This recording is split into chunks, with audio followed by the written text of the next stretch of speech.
Welcome students, welcome to AIR Gurukul. My name is Rohit Srivastava और इस session में हम लोग इंटरनल एनर्जी पढ़ेंगे जो कि first law of thermodynamics. Okay, let's begin the session. तो फर्स्ट लॉ ऑफ थर्मोडायनेमिक्स कहता है कि एनर्जी जो होती है हमेशा कंजर्व रहती है, हीट के केस में भी, थर्मोडायनेमिक्स के केस में भी। ठीक है, अब यहाँ पर जो कंजर्वेशन ऑफ एनर्जी है उसको समझने के लिए एक एग्जाम्पल लेता हूँ मैं यहाँ पे। लेट्स सपोज हमें एक कंटेनर दिया हुआ है, ठीक है, उसके अंदर एक कंप्रेसिबल लिक्विड भरा हुआ है, ठीक है, और हमने उसको हीट करना शुरू किया बॉटम से, लेट्स सपोज, और ऊपर में एक पिस्टन भी लगी हुई है टॉप में।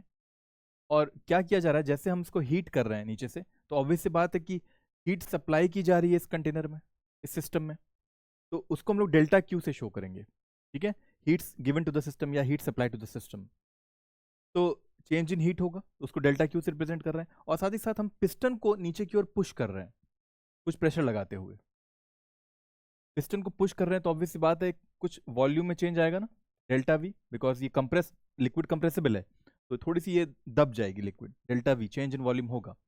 तो वर्क डन का फॉर्मूला होता है पी डेल्टा वी या पी डी वी, ठीक है, pressure into change in volume. तो एक वर्क डन भी हो रहा है इस पे, जिसको हम लोग पी डी वी लिख सकते हैं। तो work done on the system और heat supply to the system, इन दोनों का सम ही इंटरनल एनर्जी या चेंज इन इंटरनल एनर्जी के बराबर होता है। यही कहता है फर्स्ट लॉ ऑफ थर्मोडायनेमिक्स की एनर्जी जो रहती है कंजर्व रहती है। जो जो एनर्जी हमने दी हीट के फॉर्म में और जो एनर्जी मिली वर्क डन के फॉर्म में, ये दोनों का सम ही इस कंटेनर की जो इंटरनल एनर्जी है उसमें चेंज लाने के लिए रिस्पॉन्सिबल हुआ। ठीक है, और उससे ये फॉर्मूला बनता है delta U is equal to delta Q plus delta W. यही फर्स्ट लॉ ऑफ थर्मोडायनेमिक्स का बेसिक फॉर्मूला है, जिसपे बहुत सारे न्यूमेरिकल्स आएंगे आगे चल के। ठीक है, अब इंटरनल एनर्जी को और डिटेल में समझते हैं। देखो, इंटरनल एनर्जी क्यों हो रही है, उस कंटेनर के अंदर जो मॉलिक्यूल्स हैं लिक्विड के, वो या तो ट्रांसलेट कर सकते हैं, या तो वाइब्रेट कर सकते हैं, या तो रोटेट कर सकते हैं। तो अब क्योंकि तीन एक्सिस होती है हम जानते हैं, एक एक्स एक्सिस, एक वाई एक्सिस और एक जेड एक्सिस। ठीक है, अब मॉलिक्यूल जो है वो एक्स एक्सिस में ट्रांसलेट कर सकता है, वाई एक्सिस में भी ट्रांसलेट कर सकता है और जेड एक्सिस में ट्रांसलेट कर सकता है। और इन तीनों एक्सिस में अगर उसके पास वेलोसिटी है, तो देयरफॉर इस तीनों एक्सिस में उसके पास काइनेटिक एनर्जी भी होगी। तो एक तो इंटरनल एनर्जी जो मिल रही है उसको वो मिलती है ट्रांसलेशनल काइनेटिक एनर्जी से मॉलिक्यूल्स के। ठीक है, एक तरीका और हो सकता है कि ये जो मॉलिक्यूल है, लेट्स सपोज वो वाइब्रेट कर रहा हो, ऑसिलेट कर रहा हो, ठीक है, किसी टाइम पीरियड से और एंगुलर फ्रीक्वेंसी से, तो उसके वजह से एक काइनेटिक एनर्जी होगी जो कि वाइब्रेशनल फॉर्म में होगी मॉलिक्यूल्स की। ठीक, और हो सकता है कि ये मॉलिक्यूल जो है रोटेट भी कर रहा हो अपनी एक्सिस पे किसी एंगुलर वेलोसिटी से, और देयरफॉर अगर किसी एक्सिस से वो रोटेट कर रहा है कुछ आर बनाते हुए, तो एक मोमेंट ऑफ इनर्शिया भी होगा एम आर स्क्वायर। ठीक है, मान लो ये एक्सिस है और इस एक्सिस से आर दूरी पे एम मास का ये मॉलिक्यूल जो है रोटेट कर रहा है इस एक्सिस के अबाउट, तो इसका मोमेंट ऑफ इनर्शिया कितना हो गया, एम आर स्क्वायर, और एंगुलर वेलोसिटी सपोज ओमेगा है, तो हाफ आई ओमेगा स्क्वायर ही क्या होती है, रोटेशनल काइनेटिक एनर्जी होती है ना, रोटेशनल काइनेटिक एनर्जी।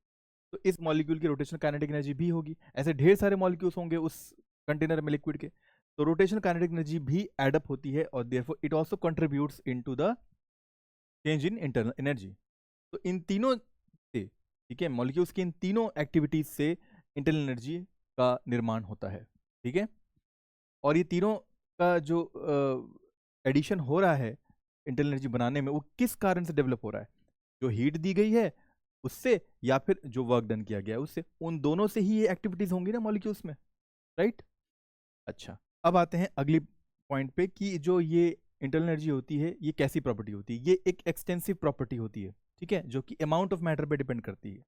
यानी इस कंटेनर में, ये जो कंटेनर हमने लिया अभी जिसमें लिक्विड भरी हुई है, इसको अगर हम चेंज करते हैं इसका अमाउंट, तो इसकी इंटरनल एनर्जी चेंज हो जाएगी। ठीक है, तो ये हम समझ सकते हैं कि अगर मान लो नंबर ऑफ मोल्स से समझने की कोशिश करें, तो इसमें नंबर ऑफ मोल्स बढ़ जाएंगे जैसे इसका हम लोग मैटर बढ़ा देंगे, राइट, और नंबर ऑफ मोल्स बढ़ने के कारण क्या होगा, इंटरनल एनर्जी भी बढ़ जाएगी। तो इसके वजह से हम लोग एक फॉर्मूला आगे चल के पढ़ेंगे कि जो डेल्टा यू होता है वो एन के प्रोपोर्शनल भी होता है, नंबर ऑफ मोल्स के भी, साथ साथ चेंज इन टेम्परेचर के भी प्रोपोर्शनल होता है। अभी समझेंगे डिटेल में ये सब चीज़, लेकिन फिलहाल ये चीज़ क्लियर हो गई ना कि ये जो प्रॉपर्टी है ये एक एक्सटेंसिव प्रॉपर्टी होती है। अब ये जो इंटरनल एनर्जी है ये एक स्टेट फंक्शन भी होता है, यानी कि ये इनिशियल और फाइनल पॉइंट पे ही डिपेंड करता है, पाथ पे डिपेंड नहीं करता। फॉर एग्जाम्पल हमें एक पीवी कर्व दिया हुआ है प्रेशर वर्सेस वॉल्यूम का, इसी कंटेनर को लेके मान के चलो कि हमने क्या किया, ए पॉइंट से उस पर्टिकुलर कंटेनर में जो लिक्विड भरा है कंप्रेसिबल, उसका वॉल्यूम बढ़ाना शुरू किया और साथ साथ प्रेशर भी बढ़ रहा है। तो ए से लेके बी तक, ठीक है, ये चेंज हुआ इस पाथ में, पाथ 1 में। फिर पाथ 2 में भी ए से बी तक मूवमेंट हो रहा है, ठीक है, चेंज हो रहा है और वॉल्यूम इंक्रीज हो रहा है, प्रेशर भी इंक्रीज हो रहा है, लेकिन दोनों का पाथ अलग है।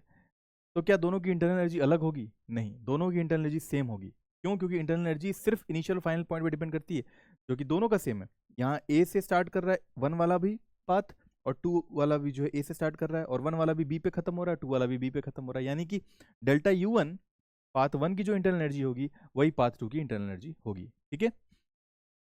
अब साइक्लिक प्रोसेस में क्या होता है, चेंज इंटरनल एनर्जी वो जीरो होती है, बिकॉज अगर हम लोग कोई पीवी ग्राफ लें और एक साइकिल में, आई मीन यहां से पॉइंट स्टार्ट हुआ, ए से स्टार्ट हुआ और वापस ए पे पहुंच गया, ठीक है, तो क्या होगा, इनिशियल पॉइंट और फाइनल पॉइंट तो सेम हो गया ना, यानी कि इंटरनल एनर्जी चेंज क्या होनी चाहिए, जीरो होनी चाहिए, बिकॉज ए से बी तक जाने में डेल्टा U1 था, लेकिन ए से ए तक वापस आ गए तो जितनी इंटरनल एनर्जी पहले थी उतनी ही बाद में रही, तो चेंज क्या हुआ, जीरो हुआ, ठीक। तो साइक्लिक प्रोसेस में डेल्टा U जीरो होता है, इसका भी ध्यान रखना है। अब ये जो फॉर्मूला है मैं जो बताने की कोशिश कर रहा था कि डेल्टा U जो होता है वो नंबर ऑफ मोल्स के बराबर होता है, एक चीज। Delta T change in temperature के भी डायरेक्टली प्रोपोर्शनल होता है, और CV, यहाँ पर जो CV है वो है specific heat constant at constant volume. इसमें ये भी एक टर्म आता है इस फॉर्मूले में, ये कैसे आता है, अब देखो CV से ही सब चीज डिराइव होती है।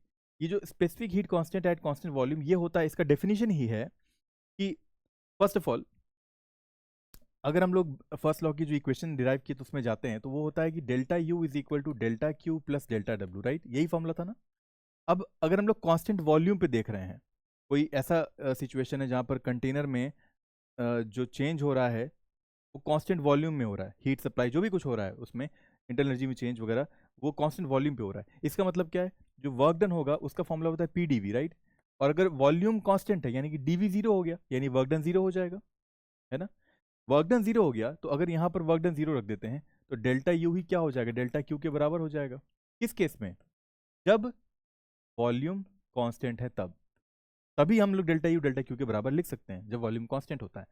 और उस केस में ही जो स्पेसिफिक हीट आता है, स्पेसिफिक हीट कांस्टेंट, उसी को CV कहते हैं, specific heat constant at constant volume, ठीक है।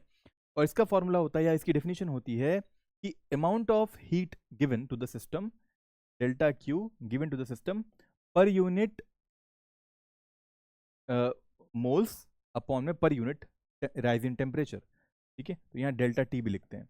तो अब इसी डेल्टा Q को क्या लिख सकते हैं हम लोग, NCV डेल्टा T लिख सकते हैं ना। और डेल्टा Q क्या है, देखो डेल्टा Q डेल्टा U के बराबर है, तो यहाँ डेल्टा U क्या आ गया, NCV डेल्टा T आ गया। तो ये जो इंटरनल एनर्जी का फॉर्मूला आता है यहीं से आता है, जो यहाँ लिखा हुआ है NCV डेल्टा T, ठीक है। ये जो इंटरनल एनर्जी होती है वो नंबर ऑफ मोल्स के डायरेक्टली प्रोपोर्शनल होती है, CV की होती है, और डेल्टा T के डायरेक्टली प्रोपोर्शनल होती है, ठीक है।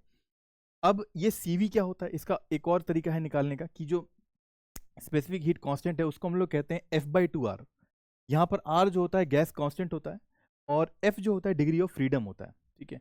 अभी मैंने पिछले सेशन में बताया, पिछले स्लाइड में बताया कि जो मॉलिक्यूल्स होते हैं वो ट्रांसलेट कर सकते हैं, रोटेट कर सकते हैं, वाइब्रेट कर सकते हैं, राइट। तो अगर हम लोग एक मोनोटॉमिक मॉलिक्यूल लेते हैं, जैसे कि कोई भी एक ले लो, अगर हम O2 लें तो ये कैसा हो गया, डायटोमिक हो गया ना। अगर मैं कोई और लेता हूँ जैसे कि सोडियम ले लो, ठीक है, Na कैसा है, ये मोनोटॉमिक है। इसका मॉलिक्यूलर स्ट्रक्चर कैसा होगा, दो मॉलिक्यूल साथ में लगे होंगे और इसका सिंपल एक ही होगा। तो इसका डिग्री ऑफ फ्रीडम यानी कि एक्स एक्सिस में मूव करने के इसकी जो tendency, X axis, Y axis और जेड एक्सिस, एक्स एक्सिस में मूव कर सकता है, अगर यहाँ रख दो इस सोडियम के मॉलिक्यूल को, एटम को, तो ये एक्स में मूव कर सकता है, वाई में मूव कर सकता है, जेड में मूव कर सकता है। तो इसकी डिग्री ऑफ फ्रीडम कितनी हो गई, 3 हो गई, ठीक है। तो इसकी डिग्री ऑफ फ्रीडम हो जाएगी 3। लेकिन डायटोमिक मॉलिक्यूल का देखेंगे तो उसकी डिग्री ऑफ फ्रीडम ज़्यादा होगी 3 से, बिकॉज ट्रांसलेशन तो होगा ही एक्स में, वाई में, जेड में O2 का, लेकिन साथ साथ ये अपने एक्सिस पे अब रोटेट भी कर सकता है। देखो ये रोटेट कर सकता है ना अपने एक्सिस पे, इस एक्सिस के अबाउट, फिर दूसरी एक्सिस लेंगे उसके अबाउट भी रोटेट कर सकता है, तो रोटेशनल डिग्री ऑफ फ्रीडम भी आ जाती है। तो O2 का जो या डायटोमिक का जो डिग्री ऑफ फ्रीडम होता है वो मोनोटॉमिक से ज़्यादा होता है, ठीक है। तो अलग अलग तरीके के मॉलिक्यूल्स होंगे अगर, तो उनके डिग्री ऑफ फ्रीडम्स अलग अलग होंगे, और उन्हीं के अकॉर्डिंग जो CV रहता है वो चेंज करता है। तो इसका फॉर्मूला F/2R कैसे आता है वो हम पढ़ेंगे लेटर ऑन सेशंस में, लेकिन फिलहाल अभी जान लो जो CV होता है वो डिग्री ऑफ फ्रीडम पे डिपेंड करता है, और वो अलग अलग तरीके के मॉलिक्यूल्स के लिए, मोनोटॉमिक डायटोमिक के लिए CV की वैल्यू अलग अलग आती है, बिकॉज उनका F अलग अलग होता है, ठीक है। अच्छा, अब एक क्वेश्चन सॉल्व करते हैं। इसमें लिखा है कि 1 mole of monatomic ideal gas is heated so that its temperature rises by 20 kelvin. R की वैल्यू दी हुई, गैस कांस्टेंट की value, find the change in internal energy. तो अभी हमने फॉर्मूला निकाला ना, इंटरनल एनर्जी का जो फॉर्मूला होता है वो होता है NCV डेल्टा टी, ठीक है। अब यहाँ पर कितने हैं, 1 मोल हैं, तो यहाँ N की जगह 1 रख देंगे। CV जो होता है हम अभी निकाला हमने कि वो होता है F/2R, ठीक है। और कैसी गैस दी हुई है, मोनोटॉमिक। मोनोटॉमिक में अभी हमने देखा है कि डिग्री ऑफ फ्रीडम जो होता है वो 3 होता है, ठीक है। बिकॉज मोनोटॉमिक जो है एक एटम वो एक्स एक्सिस में ट्रांसलेट कर सकता है, वाई में, जेड में, ठीक है। और रोटेशन करने की इसमें टेंडेंसी नहीं पॉसिबल है, ठीक। तो इसमें डिग्री ऑफ फ्रीडम सिर्फ 3 होगा, तो इसके हिसाब से 3/2R ही क्या हो जाएगा, CV हो जाएगा। वो यहाँ रख देते हैं, 3/2R हमने CV रख दिया, और डेल्टा टी की जो वैल्यू आई वो कितनी हुई, 20 केल्विन। तो 3 इंटू 20/2, और R जो है हमारा वो कितना, 8.314 है। 2 10 30 इंटू 8.314 आ गया, ठीक है। इसको सॉल्व कर लेंगे तो आंसर आ जाएगा। तो 83 को 3 से मल्टीप्लाई करते हैं, 9 हो गया, और 8 3 जा 24, अराउंड 250 के आसपास जूल के अराउंड डेल्टा यू आएगा, ठीक। Change in internal energy. इस क्वेश्चन में दिया है 1 mole of diatomic ideal gas, अब यहाँ डायटोमिक गैस है, is heated from 300 kelvin to 400 kelvin, ठीक है। तो चेंज इन टेम्परेचर दिया हुआ है 400 टू 300, यानी कि 100 केल्विन का चेंज है, राइट। डेल्टा यू हमें निकालना है, 1 मोल है यानी कि N की वैल्यू 1 है, और डायटोमिक आइडियल गैस है, तो इसका डिग्री ऑफ फ्रीडम क्या होगा, देखो डायटोमिक का मॉलिक्यूल कुछ ऐसा होगा ना, 2 एटम जुड़े होंगे एक बॉन्ड से, और इनमें ट्रांसलेट करने की पॉसिबिलिटी X में होगी, Y में होगी, Z में होगी, तो ये 3 तो हो ही गए। साथ में रोटेट भी कर सकता है ये, अब कैसे, देखो ये इस एक्सिस के अबाउट ऐसे रोटेट कर सकता है, ठीक है, या फिर ऐसे एक एक्सिस ले लो उसके अबाउट वर्टिकली भी रोटेट कर, वर्टिकल सर्कल में रोटेट कर सकता है, तो 2 और हो गए, रोटेशन के 2 और हो गए, तो डिग्री फ्रीडम जो रहेगी 5 रहेगी, इसकी डायटोमिक मॉलिक्यूल की, तो या एटम की। तो अब देखो ये 5 हो गया, तो CV क्या होता है, F/2R होता है, क्या हो गया, 5R/2 हो गया। अब यहाँ फॉर्मूले में पुट करते हैं, डेल्टा यू होता है NCV dt या डेल्टा टी। N की वैल्यू 1 रख दो, CV की वैल्यू हो गई 5R/2, और डेल्टा टी की वैल्यू हो गई 100 केल्विन। 250 100 हो गया, और 250R हो गया, ठीक है, 250R। तो जो R की वैल्यू हम जानते हैं कितनी होती है, 8.314, उसको रख देंगे, सॉल्व कर सकते हैं हम लोग, डेल्टा यू आ जाएगा जूल्स के फॉर्म में, ठीक है।